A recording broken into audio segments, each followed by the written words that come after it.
I'm sorry. Um, it got cut off. I hit it by accident. So going back, it was a called the Zoot Suit Riot, um, and this was in during World War II. This happened when Caucasian sailors attacked Latino youth. And they used to attack them. They used to tear their suits because many of the youth were wearing zoot suits, and they were raping the women, the Latina women, the mothers, the girlfriends, sisters. Um, it was a horrible incident that took place at that time. Um, but many of the men were wearing zoot suits. But the zoot suit was the main fashion of that time. Okay, and so that's what Malcolm wore. But when Malcolm came across um, Archie, Archie told him, showed him how to properly dress and got him out of wearing zoot suits and start wearing an actual suit. He taught him how to play numbers, how to and at least according to the movie, I think also Malcolm mentions this in his autobiography as well, was that Archie knew the numbers by heart. Archie was like a Hafiz of numbers. um, he was an extremely brilliant man. He knew what to do, and he knew how to make money and actually get away with the system. So one day, he and Shorty, a couple of their Caucasian girlfriends, because back then, interracial relationships was definitely taboo, if not illegal in most states. Um, and a lot of times, a African American was caught with a Caucasian, or a person of color in general was caught with a Caucasian girl. They were stopped and harassed and attacked by police or just ordinary Caucasian people. Excuse me. But one day, Malcolm was breaking in, and he eventually got caught, got arrested, and was sentenced 8 to 10 years in prison. He and Malcolm Jarvis, aka Shorty. So they went to jail. Now, Malcolm, as you can imagine, was a very dangerous person, right? He was very dangerous. And so,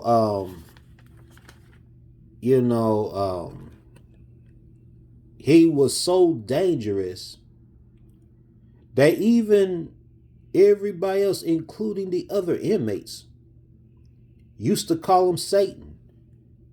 Now, in prison, you can probably imagine, you go to prison, you're going to have guys or girls, that they want to pick on you and all that, right?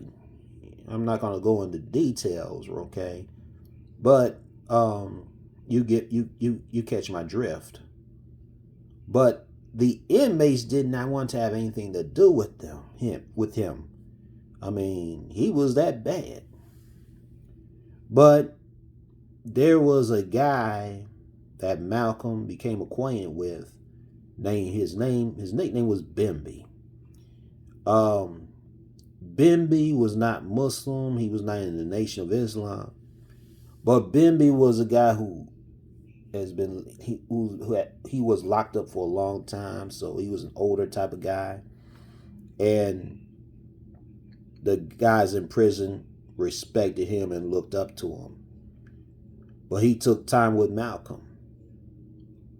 And he basically told Malcolm that he had brains and you need to use them.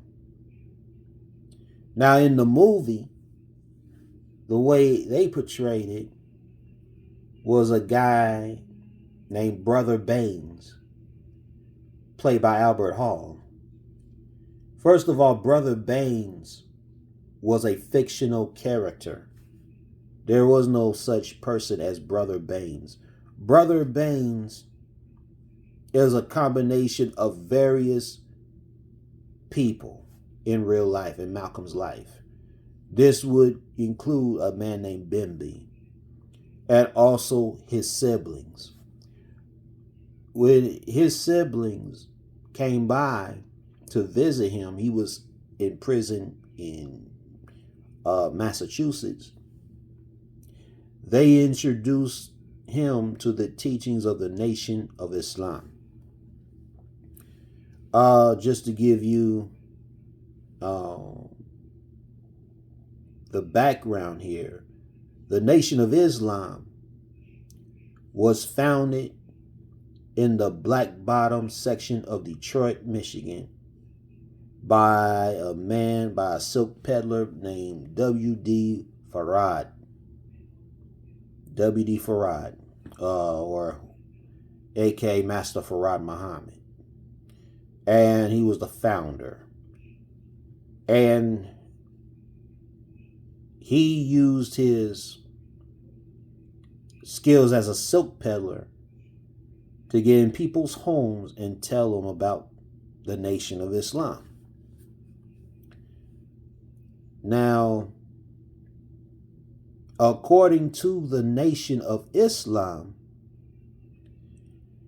this man was born in the city of Mecca, Saudi Arabia, on February 26, 1877. He was born to a man named Alfonso. Alfonso, according to the Nation of Islam, was described as a 100% black man. I mean, black as this shirt, okay, and my kufi. I mean, he was that black according to the Nation. And his mother was Baby G, or Gigi. And she was described as a 100% white woman. Probably as white as this bottom part of the screen here. So she was originally from the Caucasus Mountains in what is today Russia. And in general, the Nation taught that the white man is the devil, and that white people, or so-called white people, I should say, were a race of devils. However, according to the Nation of Islam teachings, people, Caucasians like Baby G, the mother of Farad, were exceptions. In this case, she was not a devil, even though she was Caucasian, because she became a righteous Muslim. When a Caucasian becomes a righteous Muslim, they're no longer a devil. This is according to the teachings of the Nation of Islam now, okay? And so the reason being as to why Alfonso wanted to marry a 100% Caucasian woman is because he wanted his son to go undetected in the wilderness of North America to reach African Americans and bring them back to the knowledge of themselves and ultimately connect them to Islam. Now, Farad was actually the second child, according to them. Their first child was a girl, and Alfonso was disappointed because he wanted a boy. And so when the first child came out to be a girl, according to the Nation of Islam, Alfonso said, oops, we missed that time. Yeah, that sounds pretty silly because it is. It's straight up mythology. I do recommend that you purchase a book called Finding W.D. Farad. It is up to date, probably the most well researched book on the life of Farad by a Muslim brother from Canada named Dr. John Andrew Morrill. He actually has a video where he was interviewed about this book. I certainly encourage you to uh, watch his video. Inshallah, I'll put a link at the bottom. But anyway, so 1930, he was able to reach successfully a lot of African Americans, and at one point he had a huge following, up to 25,000 followers. That's a lot of followers, between 8,000 and 25,000 in the city of Detroit alone. And then he eventually founded temples in Chicago and Milwaukee. The first three temples were founded by W.D. Farad. Now, in 1931, there was a woman, a Georgia migrant woman, who was invited to hear Farad by one of her girlfriends. Her name was Clara Evans Poole. Okay, so she was listening to one of W.D. Farad's speeches. And by this time, her husband, named Elijah Poole, was a down and out alcoholic who was laid off, and gambled and drank all the money away from public relief and from his job.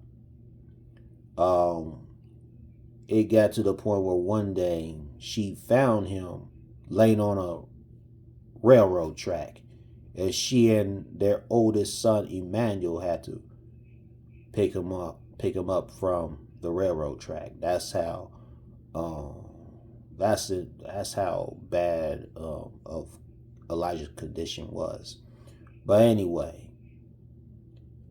it was just Clara Evans that came and listened with her girlfriend, and she was very impressed with what W.D. Farad was saying. So she concluded that this teaching would help her husband. And so eventually she encouraged her husband to come listen to Farad, and in turn her husband enjoyed and became a member of what was then called the Allah's Temple of Islam. And this was around 1931. And in turn, their children became members. Even Elijah's parents, Sister Mariah and Brother William, who eventually became Brother Wally, became members.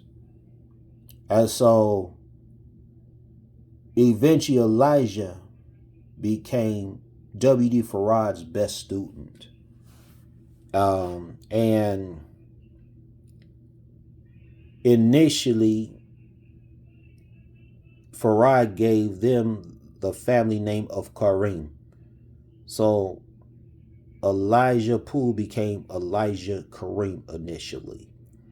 And then eventually Farad gave them the family name of Muhammad.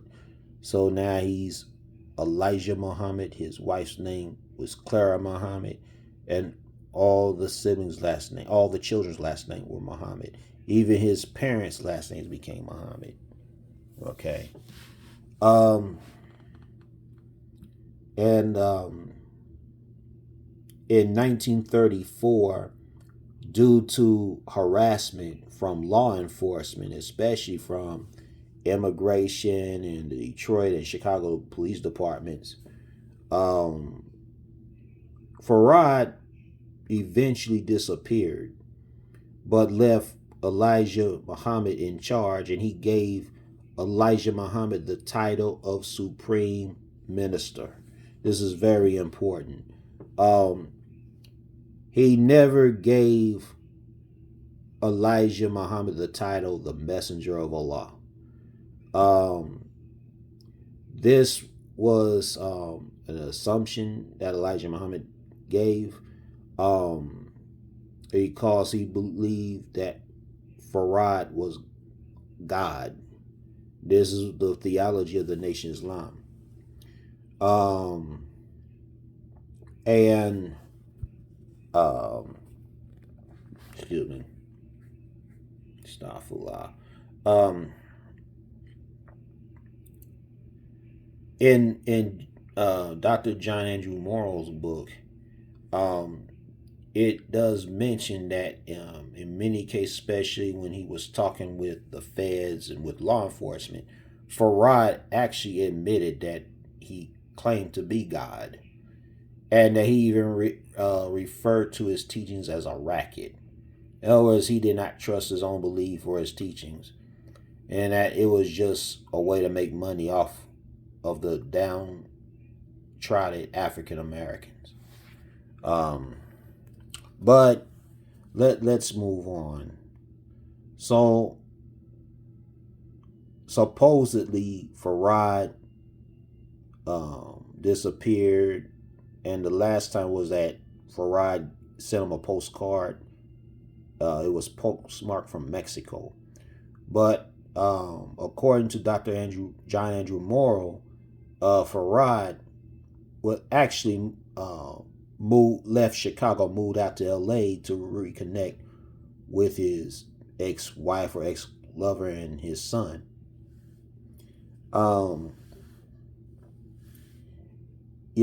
the funny part was all of his lovers, his wives, were all Caucasian. Farad, his name, he had the alias of Wallace Ford. And before he went to Detroit, Farad was actually inmate in San Quentin. He and a man named Edward Donaldson were convicted of selling drugs in a restaurant. Farad was actually known for his culinary skills. And also Farad was really not from Mecca, and nor was he from the Quraysh tribe that the Nation Islam claimed. But I want to share this history because later on, when Malcolm said that he was shocked to see Caucasians in the holy city of Mecca, I questioned that from Malcolm, because number one, the first time he went to Arabia was in 1959. Like I said, I'm going back and forth here. He went to Arabia. By this time, he was already a minister in New York. And he was sent by the Honorable Elijah Muhammad to go to Arabia and countries in Africa to, prepare for the Supreme Minister's arrival in these countries.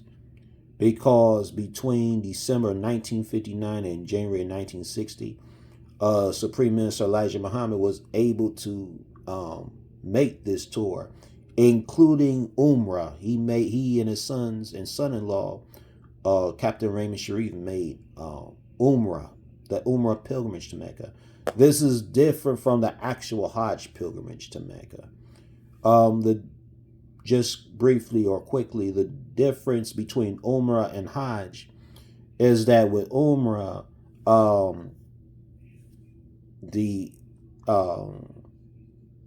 there's like certain rituals that you can do, like go do the tawaf, right? And then running between the two hills that Hajar and her son Ishmael ran between, right?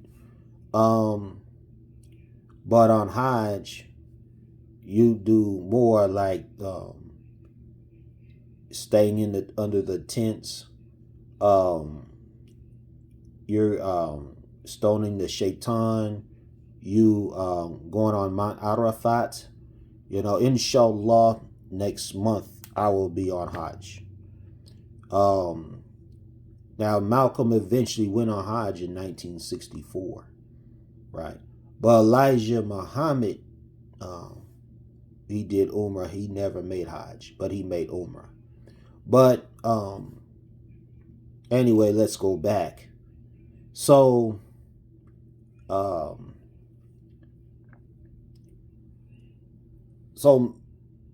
again, Malcolm was in prison, right? And by this time, his siblings was introducing him to the teachings of the Nation of Islam. So eventually, he liked what he saw. He liked what he was reading. And he eventually converted. But before that, and Malcolm mentioned this much later in his autobiography, in the chapter where he made Hajj to Mecca. This was after he left the nation, left Elijah Muhammad's leadership. He mentioned a man that he met in prison by the name of Abdul Hamid. According to Malcolm, Abdul Hamid was from the Orthodox Muslim movement of Boston. But later sources confirmed that he actually was a member of the Ahmadiyya movement. So the Ahmadiyya movement actually was founded in 1835 in India.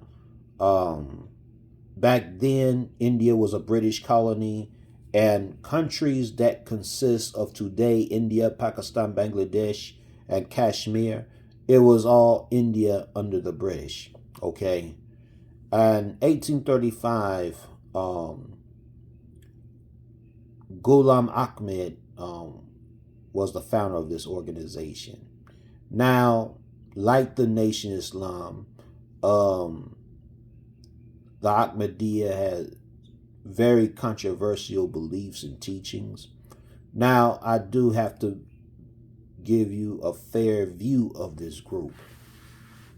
So, after the passing of Ghulam Ahmed, the Ahmadiyya movement was actually split into two different movements. And I actually mentioned this in the history of Islam on my videos. So now the predominant branch of the Ahmadiyya movement is called the Qadiani movement. And then the much smaller branch is called the Ahmadiyya Anjuman or the Lahori Ahmadi. Ahmadiyya Anjuman and Lahori Ahmadis are the same people. The biggest difference between these two branches is their point of view of Ghulam Ahmed, the founder of the Ahmadiyya movement. The predominant branch was the Qadiani branch. They believe that Ghulam Ahmed was a prophet after Muhammad ibn Abdullah sallallahu alaihi wasallam, may the peace and blessings of Allah be upon him. But the Ahmadiyya Anjuman or the Lahori Ahmadis believe that Ghulam Ahmed was not a prophet. He was basically a mujaddid, a reformer, right? But he was not a prophet.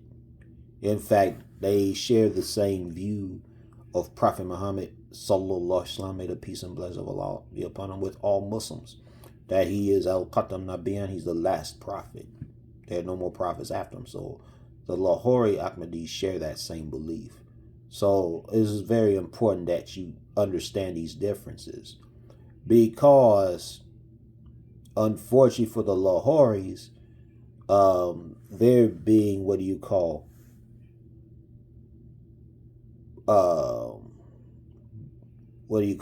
being, in the same category with the Qadianis.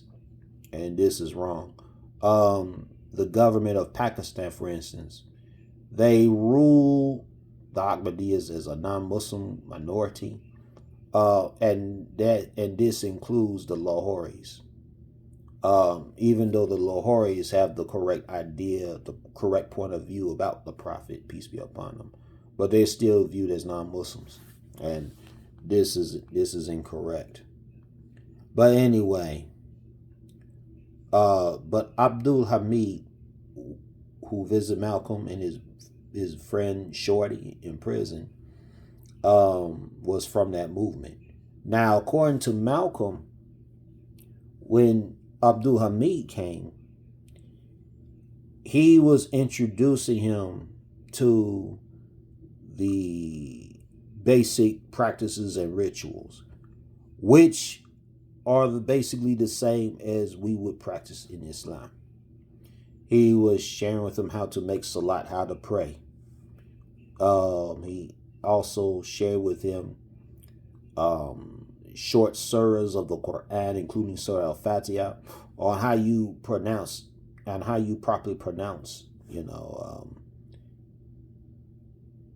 and recite these prayers.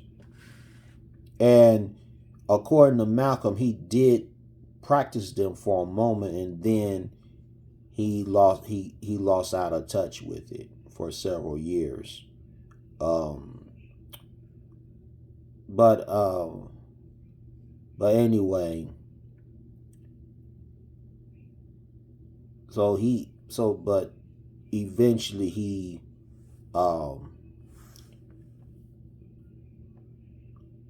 he preferred the Nation of Islam. I do want to read an article here that you see in the background. It mentions here, it's called Reconsidering Malcolm X in Islam. So let me share with you a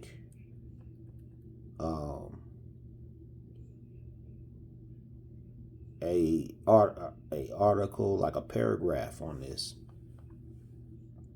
It says here, Malcolm's exposure to Islam began in the mid-1940s in Boston and at Norfolk Prison through a community which embraced jazz and Islam as part of a black spiritual and cultural politics. In the summer of 1949, prisoner Malcolm Jarvis, aka Shorty, wrote to a Muslim in Boston named Abdul Hamid from Norfolk Prison Colony. The epigraph to his letter was a poem by quote-unquote Red Little, which Malcolm was known as at the time, which tied together music and faith. Quote, music without the musician is like life without Allah, both in desperate need of a home, a body, a completed song, and its creator. Red Little, of course, Malcolm X, and Jarvis was the character known as Shorty.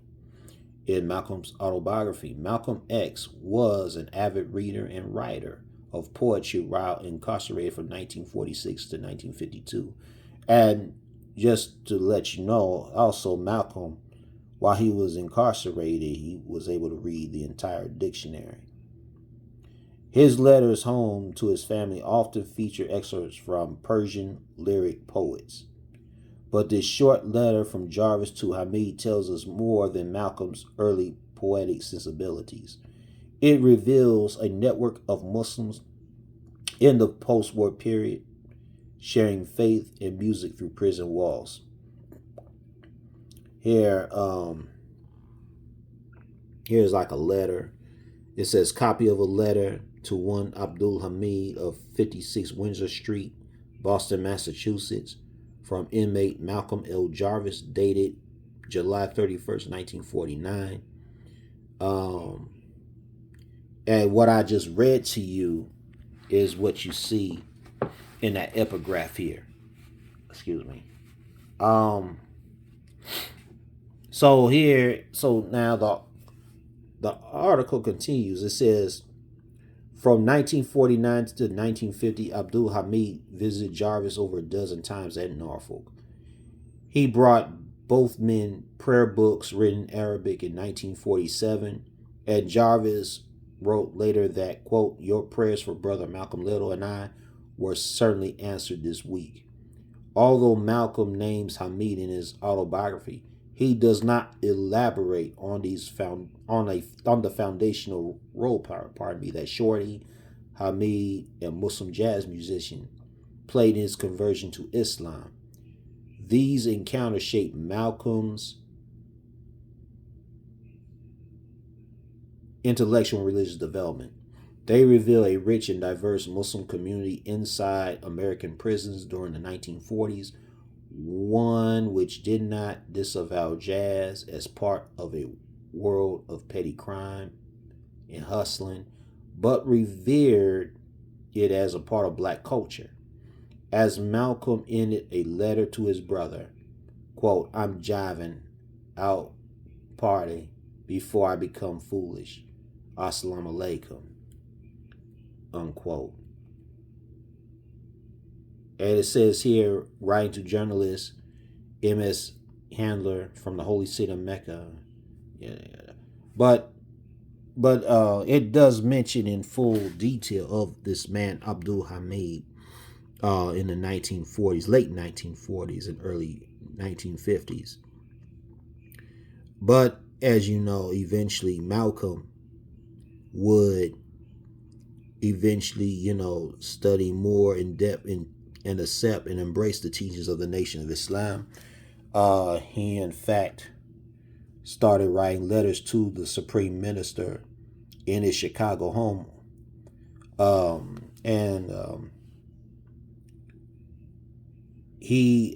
There were certain letters he had. This was in 1948. He named himself Malik El-Shabazz. Elijah Muhammad actually condemned him for that because in the Nation of Islam, you have to be given a name. Otherwise, you were given an X. And X represents the unknown because the last names that we have as African Americans came from the plantation. So, let's say your last name is Johnson. That's because whoever owned your ancestors, that was his last name. Basically, the last names of African Americans were basically trademarks, like your Coca-Cola or your Pepsi, right, or Frito-Lay. So when you carry the last name based on a plantation, you're basically carrying on a legacy, not your personal family legacy, but the legacy of whoever owned your family. So now,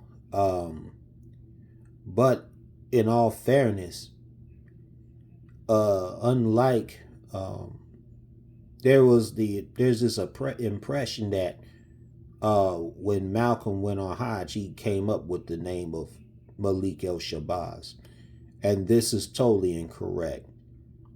Supreme Minister Elijah Muhammad gave him the name of Malik El-Shabazz.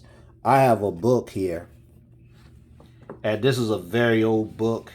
It's torn down, but this book is called Black Nationalism. This book was written in 1962 by a PhD student from Nigeria named Dr. Essen Udom. His name was Essen Udom. He was originally from Nigeria. He was studying at the University of Chicago, and this was a thesis for his PhD. And eventually, he moved back to Nigeria and became a chancellor of one of the major universities there until his passing years ago. He was the president, I believe, of the University of Ibadan, which is one of the major universities in Nigeria. But while he was at the University of Chicago, he wanted to do a he wanted to do a thesis on the Nation of Islam, and um, Elijah Muhammad, the Supreme Minister, granted him access, and the ministers, all, and even the children, uh, they were being interviewed by him, and he was able to go to these facilities, the school, the temple, etc. But I do want to read to you one part of his book. This is on page 195. Okay, and this is about the organization. He does briefly talk about Malcolm. He talks about Malcolm a lot here. It says here, this is like the second full paragraph. It says Malcolm El-Shabazz, known formerly as Malcolm Little, tall, slender, light-skinned, and an eloquent speaker, has risen from an extremely depressed lower-class environment to a position of prominence among the Muslims. His full Muslim name is Malik El-Shabazz. He is, in his own right, one of the better-known black nationalist leaders in Harlem. Now 36, he was born on May 19th, 1925, in Omaha, Nebraska. Malcolm's parents moved to Lansing, Michigan when he was 6 years old. He received his formal education in Michigan, but left his family for Boston, where he lived from 1941 to 1942, finally moving to New York City in 1943.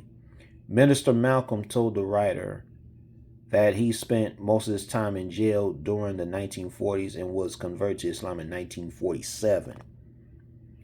Asked if he was ever employed, and so he goes into yada yada, all these the different details, which I'm not going to go into, but I just wanted to make a point in case people believe that the name of Malik El-Shabazz was a name that he adopted after he left the Nation of Islam, and this is incorrect. This was a name that obviously Elijah Muhammad gave him.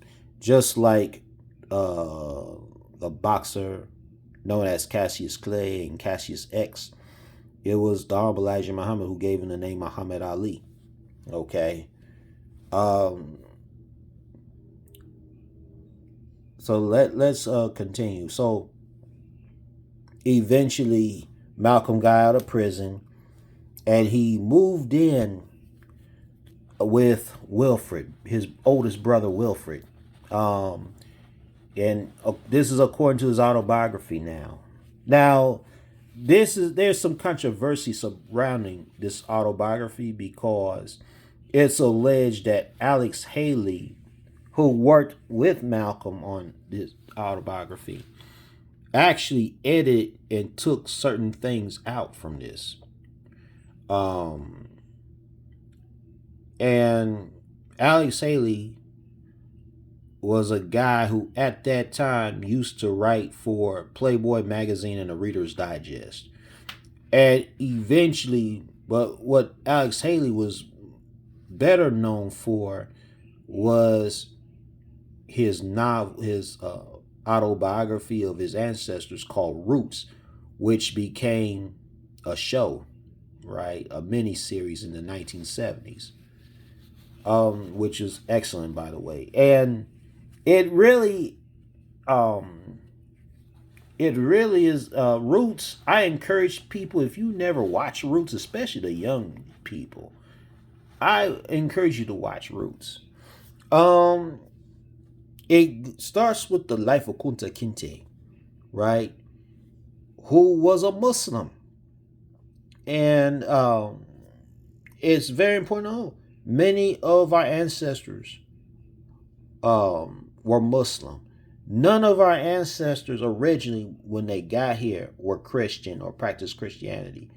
Christianity was something that was practiced when they got here to America. Okay. Now it's possible, you had like some traders, European traders, and they probably managed to convert a few people, but it wasn't a whole lot. Okay, for the most part, the Africans who were kidnapped and brought here, either they were practicing their tribal religions or they were Muslim. That's very important to understand. But anyway,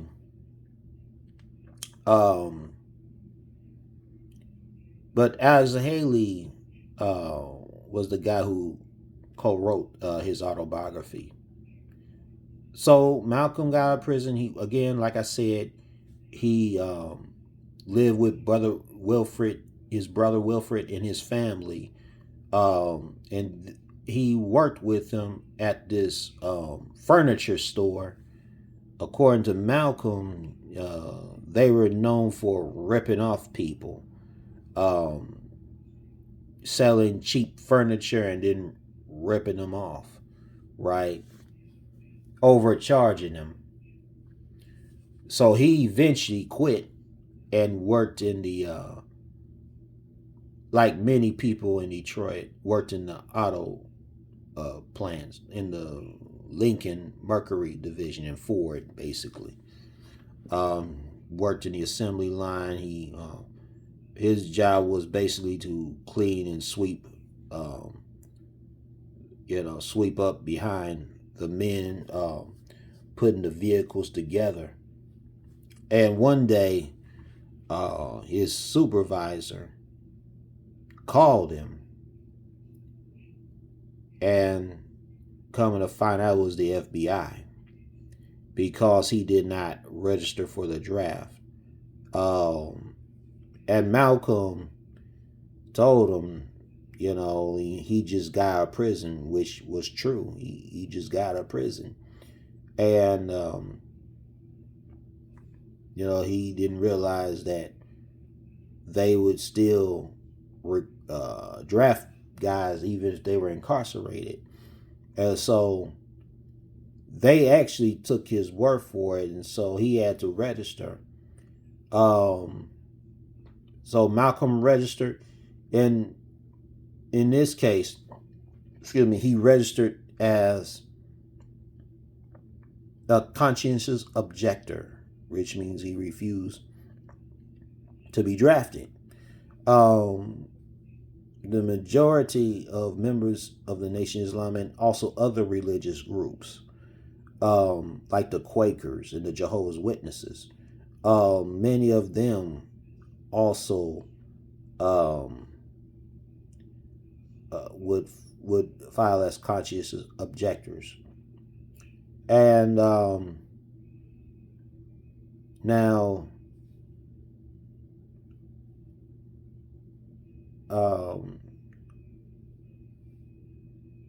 Muhammad Ali did it. One of Elijah Muhammad's sons, Wallace, did it, and the other son, Emmanuel, Elijah Muhammad himself, and a few others, they were incarcerated during World War II as a result of it.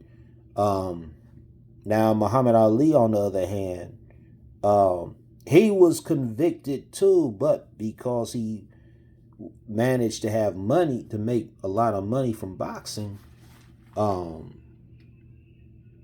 and therefore he was able to afford a very good attorney, he was able to successfully appeal and not go to prison, right?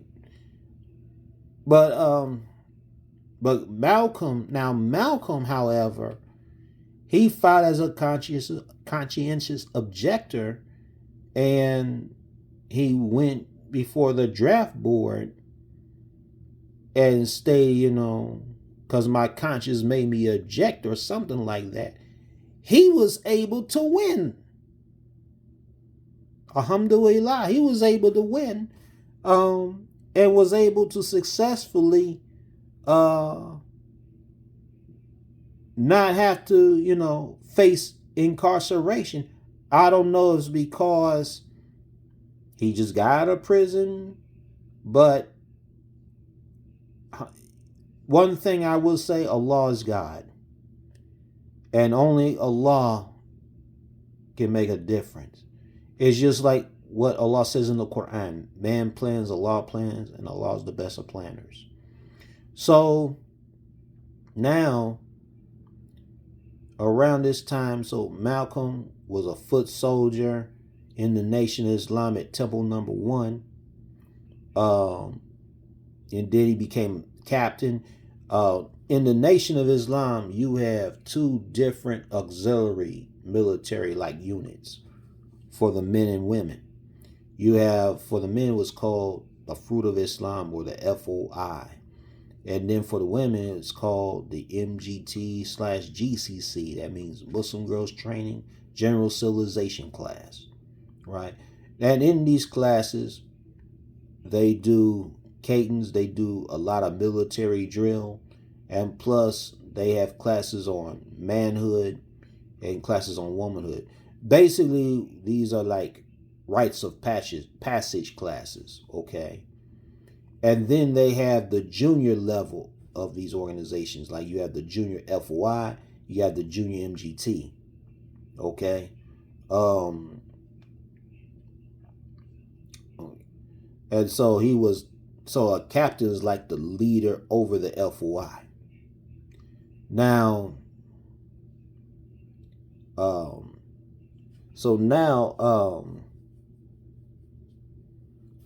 Malcolm eventually became an assistant minister of Temple Number 1 because of his rigorous study, his knowledge, and also he became a great speaker. And the minister at the time was a man named Lemuel Hassan. Lemuel Hassan actually lived to be over 100 years old. I remember years ago, I think it was in the late 90s, early 2000s, in one of the Minister Farrakhan Savior's Days ceremony, they actually had brother Lemuel Hassan. By this time, he was over 100 years old. He was already in a wheelchair. And his brother, Lemuel Hassan's brother, was Minister James Shabazz. He became Sheikh James Shabazz. May Allah grant him Jannah, forgive him of his errors. He became a sheikh under Imam W.D. Muhammad. Talking about James Shabazz, but that was Lemuel Hassan's brother. And but anyway, that was the man who first mentored Malcolm, and he would report Malcolm to the Supreme Minister of how great he's progressing and everything. And so eventually, because of the success, and also around this time, I almost forgot, he also, according to Imam Mustafa Hussein of Pittsburgh, Pennsylvania, may Allah grant him Jannah and forgive him of his errors. He eventually became the imam in Pittsburgh, Pennsylvania. He died as an imam in Pittsburgh. But at the time he was in Detroit, he was Robert X. He was a former professional boxer. According to Imam Hussein, Malcolm also stayed with him and his family. Okay. But Malcolm eventually was sent by Elijah Muhammad to set up different temples. He spoke in, he was able to set temples in, I want to say Hartford, Connecticut, Philadelphia, Boston, Springfield, Massachusetts.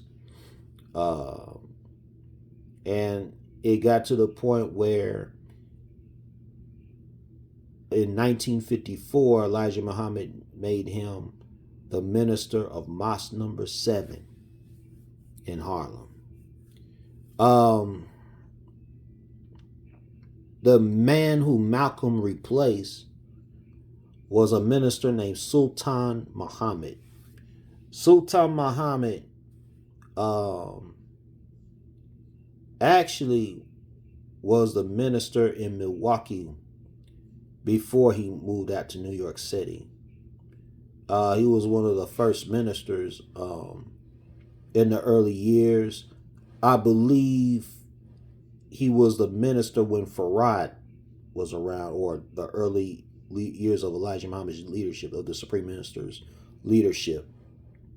But he was the minister at that time. In fact, today in Milwaukee, the masjid that was formerly under Imam W.D. Muhammad Rahimullah is named after Imam Sultan Muhammad. Minister Sultan Muhammad is called the Sultan Muhammad Islamic Center. But anyway, Sultan Muhammad was the minister of New York before Malcolm replaced him. And so Malcolm, through his leadership in New York, in the flagship temple of the East Coast in Harlem, he also became the national spokesperson for the Supreme Minister Elijah Muhammad. So he wasn't just over the temple in New York and satellite temples in the different boroughs of New York, but he was all in the temples on the East Coast. He was actually over the ministers all over the Nation of Islam. Okay. Now, while he was the minister, one of Elijah Muhammad's sons, Wallace, or Wardeen Muhammad, which by the name was a name he had as early as 1964. And this is a picture of W.D. Muhammad here, Wallace, Supreme Minister, or Minister Wallace Muhammad. Of course, that's his father, the Honorable Supreme Minister Elijah Muhammad, and up here is the founder of the Nation of Islam, W.D. Farad. But Minister Wallace, by this time, he was the minister of Mosque number 12 in Philadelphia. There is a documentary you can watch on YouTube called This Far by Faith. It mentions that when Minister Wallace was the minister in Philadelphia, he actually was teaching the basics of Islam to members of the temple.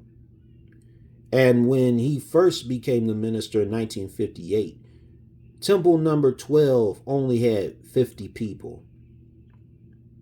50 people. But eventually, under Minister Wallace's leadership, it grew from 50 to 500 people. In fact, Philadelphia became one of the largest temples in the nation in those days. And unfortunately, Philly, along with Newark, New Jersey, Mosque number 25, had unfortunately some negative association, negative elements associated with them, especially when it came to violence. But anyway, this by no means has anything to do with Minister Wallace. But Minister Wallace was teaching Arabic. He was teaching the people how to make salat, right? The basics of Islam. And when Malcolm was in New York, Minister Wallace's younger brother, Dr. Akbar Muhammad Rahimullah, the youngest of 8 children between the Honorable Elijah Muhammad's sister Clara Muhammad. Now, both of them graduated from the Nation of Islam school called the Muhammad University of Islam, and they were mentored and they were taught by a Palestinian immigrant by the name of Dr. Jamil Diab, rahimullah. Dr. Jamil Diab at the Muhammad University of Islam taught not just Supreme Minister Elijah Muhammad's children, but all the children of the Nation of Islam, the Islamic studies, the basic Aqidah, fiqh, jurisprudence. Technically, whether you want to accept it or not, the Muhammad University of Islam was actually the first parochial Islamic school system in the United States. And that's a fact. Here, what I'm about to play is a speech on August 14th, 1959. The Supreme Minister was supposed to speak, but was unable to because he had to prepare for the world tour that I mentioned. And so Malcolm was the MC that day, since he was the minister of New York at that time. And the guest speaker was Minister Wallace Muhammad. I'll play a little bit. I'm going to skip over a few things here because we really don't have that much time to listen to the whole thing. Okay. But Malcolm introduces Wallace. So just listen.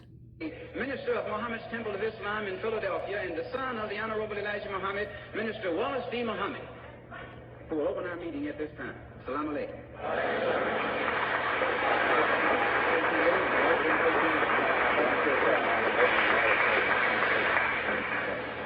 Brother Minister Wallace Muhammad is going to open with prayer in Arabic, and after in Arabic he will explain it to you what it means. Assalamu alaikum. Can we all stand now? Get that mic. Be something. I don't know. I get it.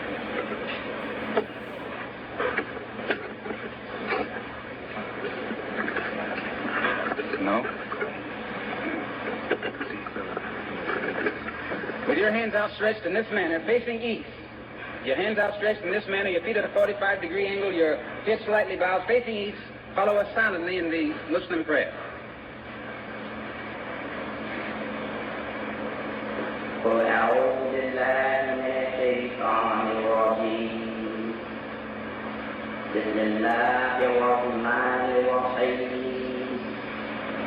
الحمد لله رب العالمين الرحمن الرحيم مالك يوم الدين إياك نعبد وإياك نستعين اهدنا الصراط المستقيم صراط الذين أنعمت عليهم غير المغضوب عليهم ولا الضالين. اللهم صل على سيدنا محمد وعلى آل سيدنا محمد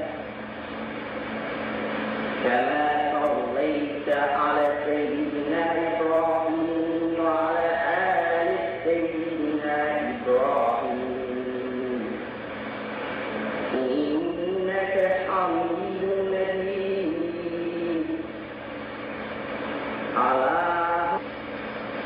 اللهم بارك على سيدنا محمد وعلى آل سيدنا محمد كما باركت على سيدنا إبراهيم وعلى آل سيدنا إبراهيم إنك حميد مجيد. آمين. You may be seated. You may be seated.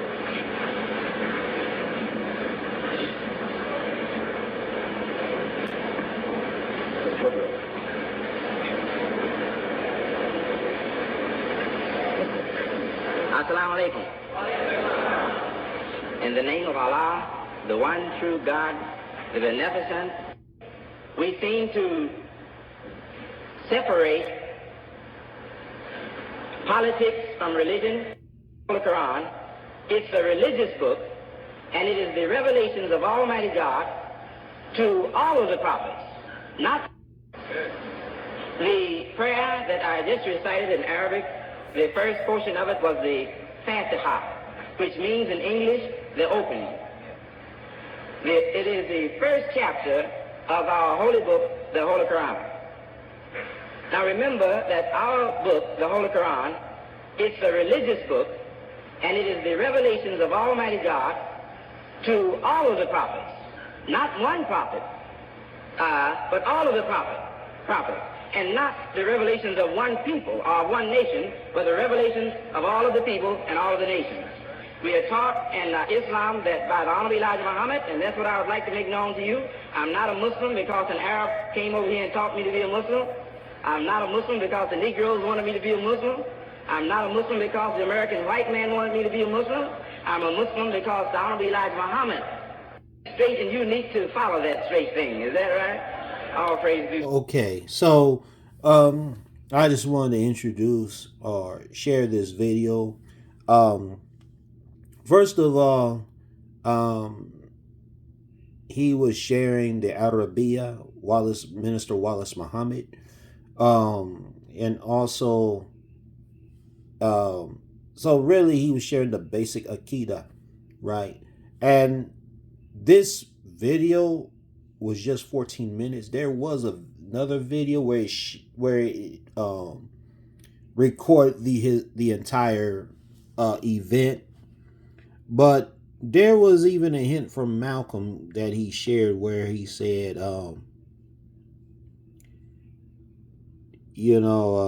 that what Minister Wallace taught you was Islam.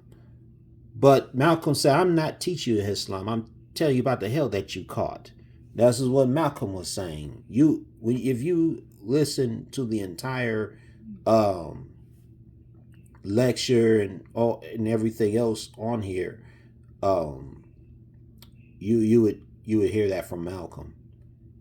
Now, but Malcolm was extremely successful as a minister, and many people joined the Nation of Islam because of listening to him. And unfortunately, in the nation, this has caused jealousy among the membership. And it got to the point where they would shut him out from Muhammad Speaks newspaper. Now, as far as the paper was concerned, Malcolm was the one who founded Muhammad Speaks newspaper in 1960. Before Muhammad Speaks newspaper, the Honorable Elijah Muhammad used to submit his articles. He used to have a column called Mr. Muhammad Speaks in a major black newspaper called the Pittsburgh Courier. And the brothers used to, the FOI used to go on the streets to sell the Pittsburgh Courier all over the country. And because of that, because the brothers were selling the Pittsburgh Courier, the Pittsburgh Courier at that time became the most successful black newspaper in the country. But there was some kind of incident where eventually whoever was over the Pittsburgh Courier, I don't know if it was because of new management or new leadership, they decided to drop Mr. Muhammad Speaks article, even though it was Mr. Muhammad Speaks article in their paper that gave them financial and business success. So Malcolm, while he was helping, set up the temple out in Los Angeles, mosque number 27, which today is Masjid Bilal, under the leadership of Imam Abdul Karim Hassan, who is in his 90s. He's 92 or 93 years old.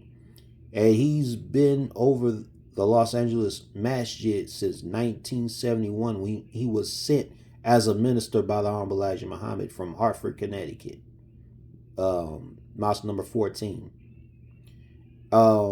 He's been imam since, and alhamdulillah, the masjid has been quite successful. But Malcolm was one of those who helped lay the foundation for Mosque 27.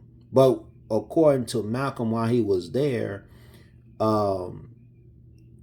he would visit the office of the Los Angeles Herald-Dispatch, which was a local African-American newspaper in LA. And he learned the trade of putting a newspaper together, to put articles together, pictures, photos. And so when he returned to New York, he was able to galvanize a few others to put this newspaper together, and that's how Muhammad Speaks newspaper came about.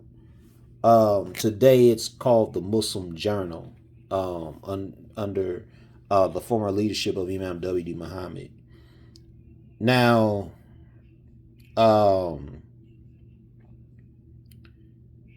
but anyway, there was a lot of jealousy among the membership because he was getting so much attention. But according to Malcolm's own words, the Honorable Elijah Muhammad wanted him to be known. He said, "I want to make you known." So this was Elijah Muhammad's doing, where he want Malcolm to be known.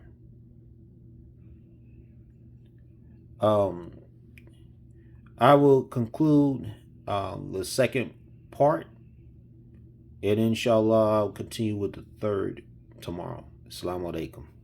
Peace to everyone else.